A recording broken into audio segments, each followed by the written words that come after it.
saya Meda Unu. Welcome to my channel. Di channel ini saya akan mereview tips dan triks DIY serta tutorial mengenai aksesoris perhiasan wanita dan anak. Dan kali ini coba kalian lihat yang saya pakai. Kalian tahu dong, pasti dari beberapa kalian udah punya lah ini jepit rambut Korea yang ngetren itu.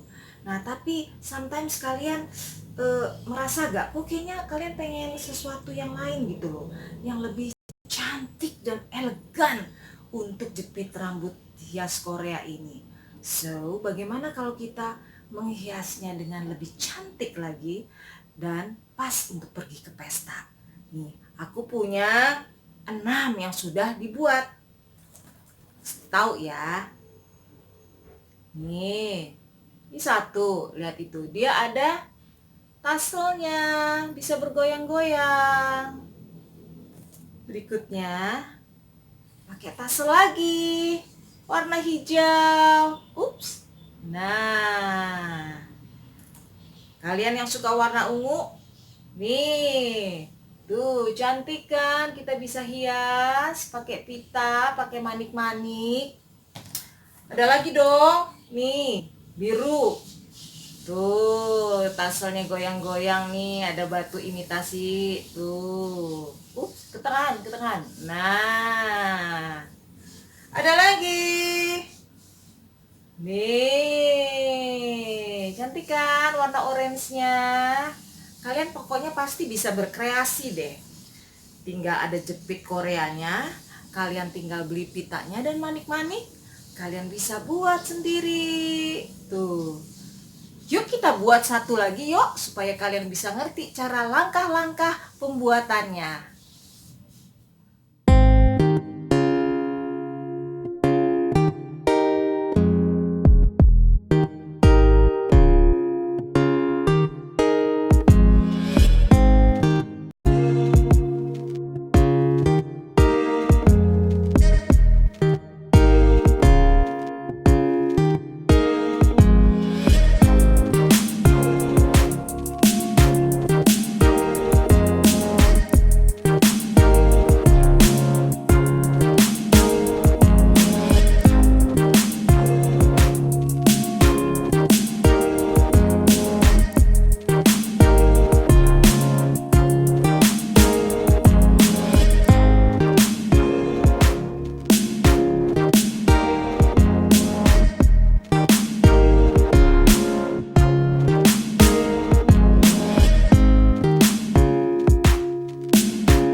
Bagaimana? Kalian pasti bisa dong buatnya.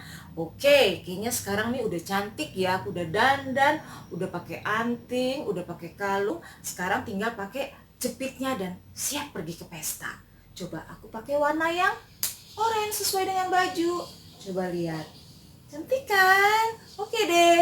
Dadah, pergi dulu ya. Sampai nanti video-video berikutnya di Meda Unu Channel. Jangan lupa subscribe, like, dan komen. Dadah. Ditungguin dong. Iya, bentar lagi nih.